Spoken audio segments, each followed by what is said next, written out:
Okay, the last three problems of this section are 70, 76, and 82. So these are word problems again. I think we've already had word problems, but they're slightly different apparently. So let's read it. 70.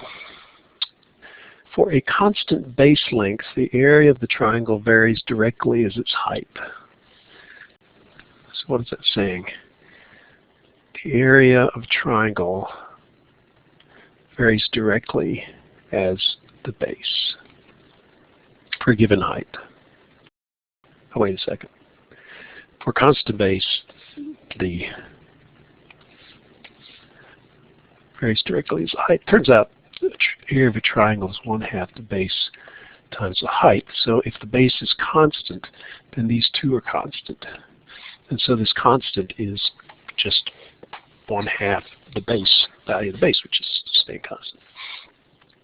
Okay, but what that means is that, again, I can create this ratio. A1 over H1 is equal to A2 over H2.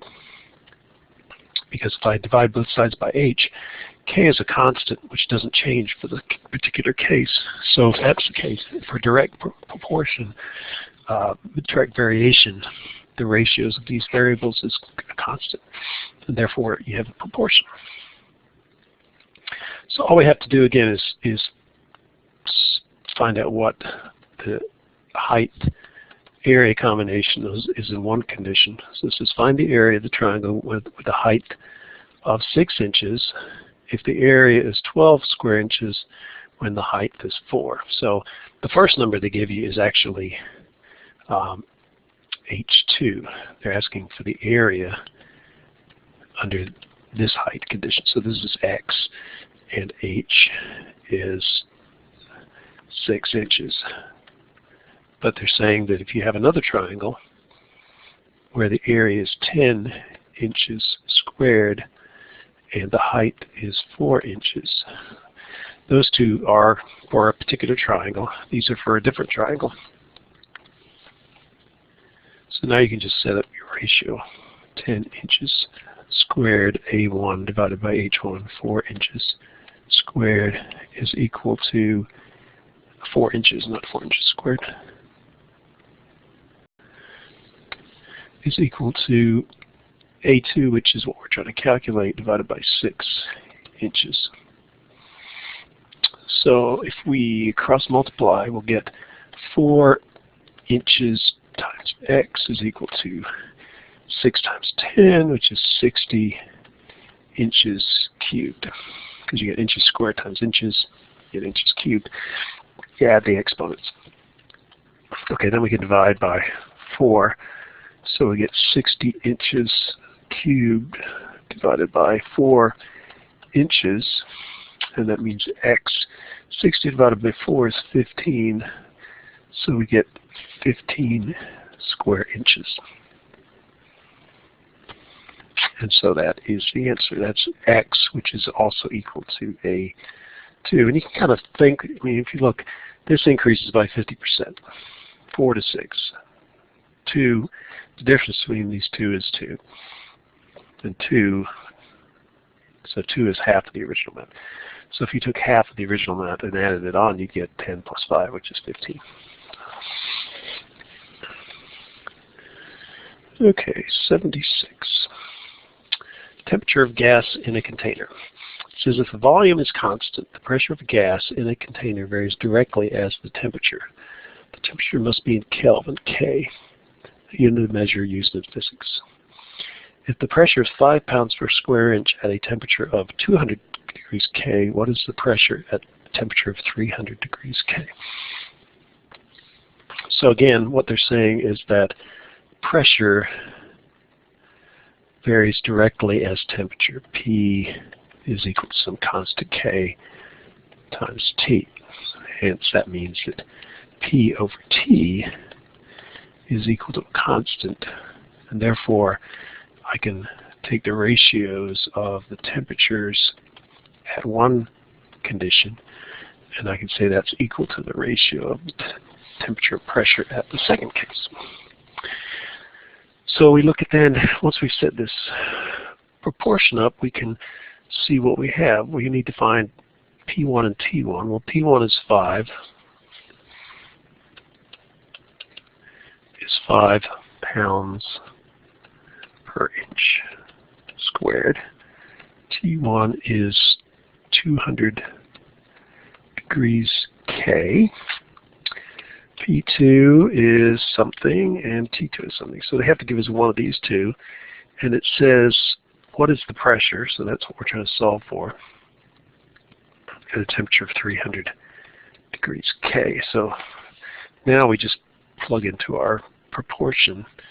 And so we get 5 pounds per inch squared divided by, that's P1, divided by 200 degrees Kelvin is equal to P2, which is what we're trying to solve for, divided by T2, which is 300 degrees Kelvin. Now, rather than cross multiplying, I'm going to use the technique where I take this number, which is in the denominator on the right-hand side, I'm going to move it up and multiply it by what's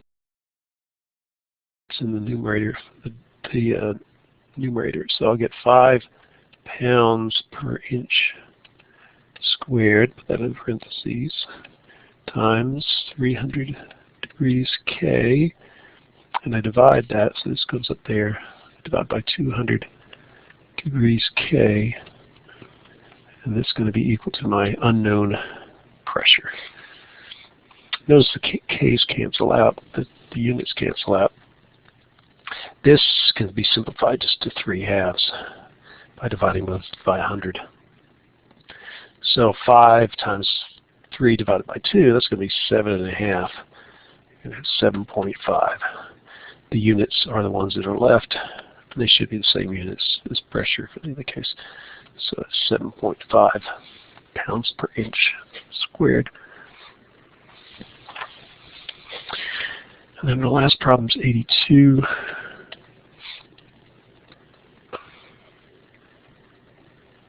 Here's a little physics fact for you. These cases where you have constant volume, constant pressure, constant temperature have special names. I forget which one this was called. But this happens with what's called an ideal gas. An ideal gas is air. Typical air can be considered an ideal gas. It's just a gas that has a low enough density that the molecules are far enough apart that they behave in a certain fashion. Okay, skidding car. The force needed to keep the car from skidding on a curve varies inversely as the radius of the curve and jointly as the weight of the car and the square of the rate, which is speed. So what it's saying is that the force is, you got this constant here, K, varies inversely, so that means that goes in the denominator as the radius of the curve. Jointly means both of these in the numerator, the weight of the car and the square of the rate. So I'm going to call this S for speed, speed squared. So that is the result. Now, if I solve for K, what I would do is I basically multiply the whole thing by R over WS squared. So I'm multiplying everything by the same number. I guess that little multiplication thing should be out that way. So since I'm multiplying both sides by the same number, what that will do is this will cancel out with that, this will cancel out with that, this will just become 1. So you solve for K. K is going to be equal to F times R divided by W, the weight, times the speed squared. So that's constant. And so you could have F1 R1 over W1 S1 squared is equal to F2 R2 divided by W2 S2 squared. So we just have to define all these things. It says, in this case, W is a constant.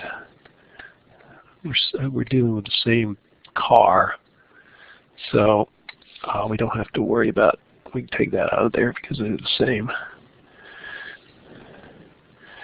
It says if 242 pounds is a force keeps a 2,000-pound car, and so the 2,000-pound car doesn't come into play because it's the same car, so that kind of cancels out. So F1 is the force for the first instance, and it's pounds. Okay, F1 keeps a 242-pound force keeps a 2,000-pound car, we said that doesn't matter, from skidding on a curve with a radius of 500 feet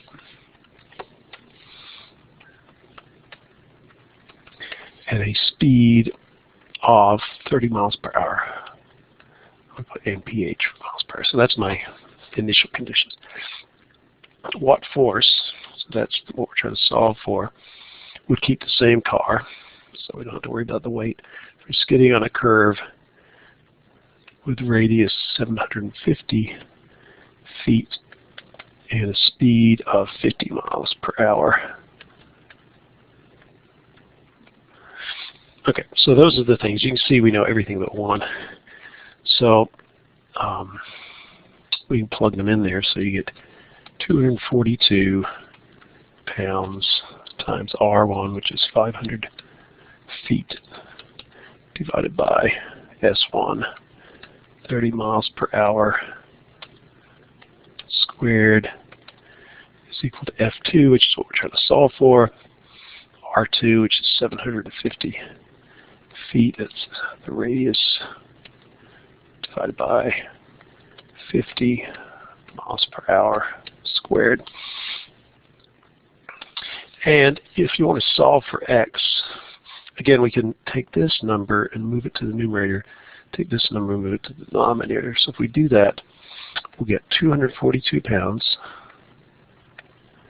this number here, times 500 feet.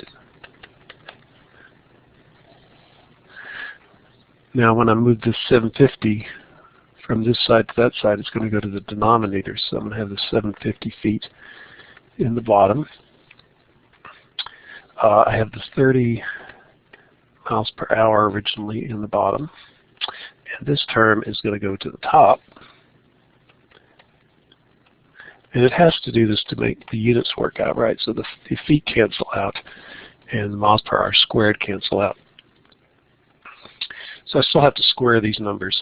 So once I've canceled out the units, I get 242 pounds times 500 divided by 750 times 50 squared divided by 30 squared. See, the units are correct. They're in pounds, which is what the force should be. So you get 242 times 500 times 50 squared divided by 750 divided by 30 squared, and I get 448 pounds of force required to hold the car. And it doesn't say how accurate they actually carry it to one more decimal point.